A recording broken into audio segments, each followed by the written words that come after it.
కొట్లాటలకు కూడా పిలుపునిస్తారు.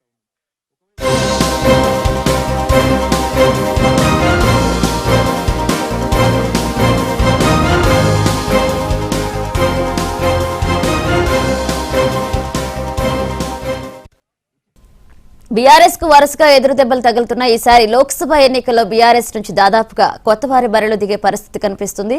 ఒకరిద్దరు సిట్టింగ్లు మినహా మిగతా చోట్ల మాజీ మంత్రులు, మాజీ ఎమ్మెల్యేలు, కొత్త నేతలు పోటీ చేసే అవకాశం ఉందని పార్టీ వర్గాలు చెబుతున్నాయి. ఇక కొందరు సిట్టింగ్ ఎంపీలు పార్టీని వీడడం, మరికొందరు పోటీకి దూరంగా ఉండడమే దీనికి కారణమని అంటున్నాయి.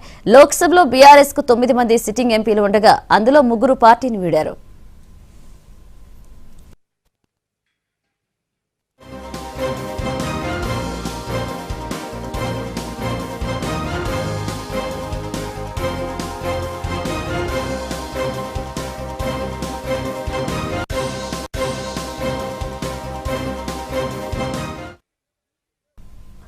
ఇప్పటికే కాంగ్రెస్ పార్టీలో చేరారు పెద్దపల్లి ఎంపీ వెంకటేష్ నేత. మరొక వైపు బీజేపీలో నాగర్ కర్నూల్, జహీరాబాద్ ఎంపీలు రాములు, బీబీ పాటిల్ చేరారు. అదే బాటలో చేవెళ్ల, వరంగల్ ఎంపీలు రంజిత్ రెడ్డి, పసునూరి దయాకర్ ఉన్నట్లుగా తెలుస్తుంది. పోటీ చేసేందుకు మహబూబాద్, ఖమ్మం, మహబూబ్ నగర్ ఎంపీలు మాలోత్ కవిత, నామా నాగేశ్వరరావు, మన్నే శ్రీనివాసరెడ్డి, దుబ్బాక ఎమ్మెల్యేగా గెలిచిన మెదక్ ఎంపీ కొత్త ప్రభాకర్ రెడ్డి సస్యమీరా అంటున్నారు.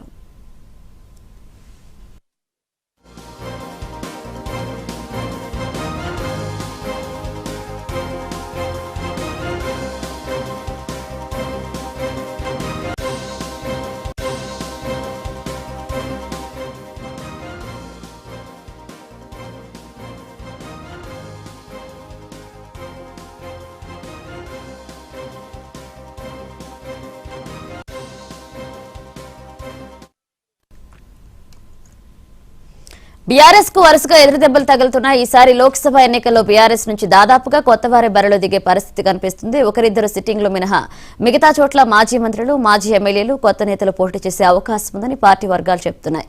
కొందరు సిట్టింగ్లు ఎంపీలు పార్టీని వీడడం, మరికొందరు పోటీకి దూరంగా ఉండడమే దీనికి కారణమని అంటున్నాయి. లోక్సభలో బీఆర్ఎస్ కు 9 మంది సిట్టింగ్ ఎంపీలు ఉండగా అందులో 3 పార్టీని వీడారు.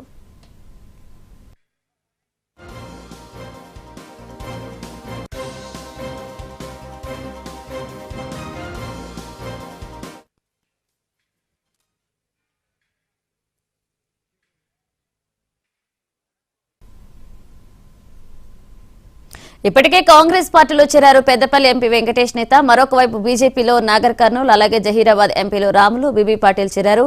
ఇక అదే బాటలో చేవెళ్ల, వరంగల్ ఎంపీలు రంజిత్ రెడ్డి, పసునూరి దయాకర్ ఉన్నట్లుగా తెలుస్తుంది. ఇదే అంశానికి సంబంధించి మరిన్ని అప్డేట్స్ మా Telangana bureau chief Sudhakar live లో సిద్ధంగా ఉన్నారు. సుధాకర్, ఓడలు బండ్లు ఓడలు అవుతాయి అనడానికి ప్రత్యక్ష ఉదాహరణకు బీఆర్ఎస్ పార్టీని చెప్పుకోవచ్చు.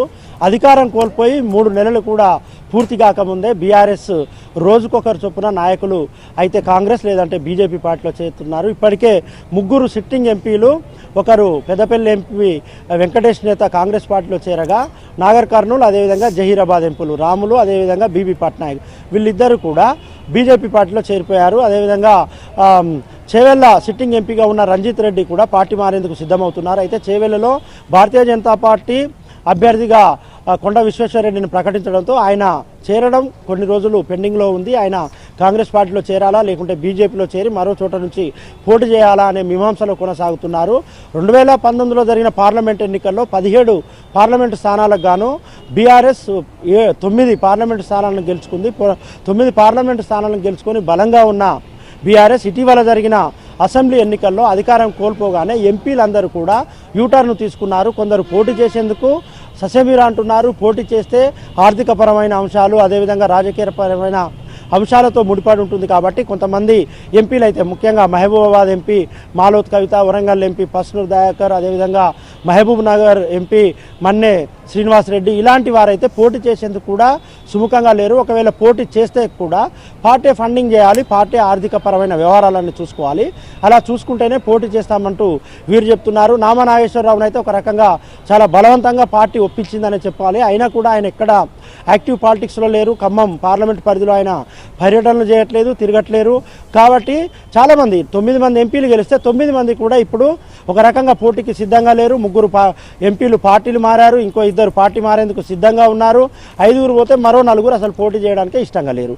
దీంతో ఇప్పుడున్న బీఆర్ఎస్ ఎంపీలందరినీ ఎలా ఈ ఎంపీలను పోటీ చేయించడం, ఎలా పోటీ చేయాలంటే అభ్యర్థులు దొరకడం కష్టంగా ఉన్న పరిస్థితి ఉంది. అభ్యర్థులుగా పోటీ చేయడానికి మాజీ ఎమ్మెల్యేలు అదేవిధంగా మాజీ ఎంపీల వైపు చూస్తుంది. మహబూబ్ నగర్లో మాజీ మంత్రిగా ఉన్న శ్రీనివాస్ గౌడ్ లేదంటే మాజీ ఎమ్మెల్యే ఉన్నారు లక్ష్మారెడ్డి, వీరిద్దరిలో ఎవరినో ఒకరిని పోటీ చేయాలని కోరుతున్న పరిస్థితి ఉంది. వరంగల్లో ఉద్యమకారులుగా ఉన్న కేయూ జేఏసీలో పనిచేసి అదేవిధంగా తెలంగాణ ఉద్యమంలో క్రియాశీలకంగా పనిచేసిన చాలామంది టికెట్ అడుగుతున్నారు. కానీ వారందరినీ కాదని స్టేషన్ గన్పూర్ ఎమ్మెల్యేగా అదేవిధంగా మాజీ ఉప ముఖ్యమంత్రిగా పనిచేసిన కడియం శ్రీహరి కూతురు కడియం కావ్యకు బీఆర్ఎస్ టికెట్ ఇస్తున్నట్టుగా తెలుస్తుంది. దీంతో తెలంగాణ ఉద్యమకారులుగా ఉన్న ముఖ్యమైన నాయకులందరూ కూడా పార్టీ పైన ఒక రకంగా అల్టిమేటం జారీ చేస్తున్నారు. వారు ఒక డిమాండ్ విసురుతున్నారు.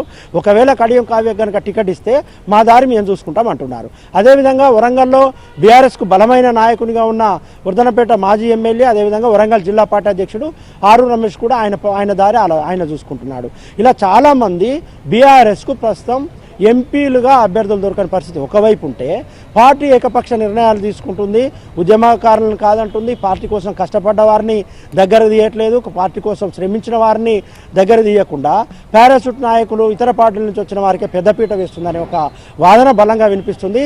ఈ నేపథ్యంలోనే అసలు బీఆర్ఎస్ పార్టీ ఉనికి ప్రశ్నార్థకం అవుతుందా, లేకుంటే బీఆర్ఎస్ పార్టీ రోజు రోజుకు ప్రాబల్యం కోల్పోతుంది? బీఆర్ఎస్ పార్టీ పునర్వైభవం తీసుకురావాలంటే, బీఆర్ఎస్ పార్టీ పునర్వైభవం సంతరించుకోవాలంటే చాలా కష్టమైన పని అని రాజకీయ వర్గాల నుంచి ఒక అభిప్రాయాలు అయితే వ్యక్తమవుతున్నాయి. దీనికి అంతటికీ కారణం పార్టీ అధినాయకత్వం తీసుకుంటున్న నిర్ణయాలు, ఏకపక్ష నిర్ణయాల కారణంగానే ఇలాంటివి జరుగుతున్నాయి.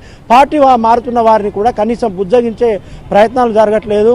పార్టీ మారాలని నిర్ణయించుకున్న వారు పార్టీ తీసుకుంటున్న నిర్ణయాల పట్ల విముఖత వ్యక్తం చేస్తూ వారు పార్టీ మారాలని ప్రయత్నిస్తే వారితో కనీసం బుజ్జగించడం, వారితో మాట్లాడే ప్రయత్నం కూడా జరగట్లేదనే వాదన బలంగా ఉంది. 2019లో 9 మంది గెలిస్తే ఈసారి పోటీ చేసేందుకు 9కి 9 మంది ఇష్టంగా లేరు, లేకుంటే 9కి 9 మంది పోటీ చేయట్లేరు అంటేనే ఆ పార్టీ పరిస్థితి ఎలా ఉందో క్షేత్రస్థాయిలో మనం అర్థం చేసుకోవచ్చు. కేవలం 3 నెలలు అవుతుంది పార్టీ అధికారం కోల్పోయి.